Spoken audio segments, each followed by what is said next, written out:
ZENA stock analysis and price predictions for Friday. Is ZenaTech stock a buy? I'll be breaking this down in this quick 1 minute video.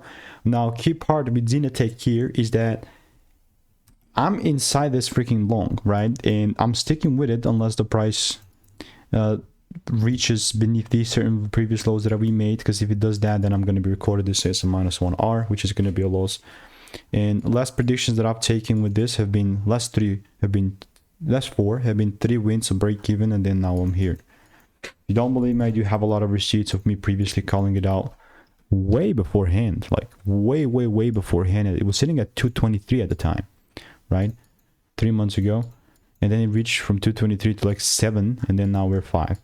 So I'm chilling with him. I got my double break, so I got a bunch of receipts, I believe, with Zena here as well. Well, I got 6, so that's good. If you want to stay tuned to get free sauce, then just click the first link in the description, and I will continue to keep you updated. So goodbye and enjoy.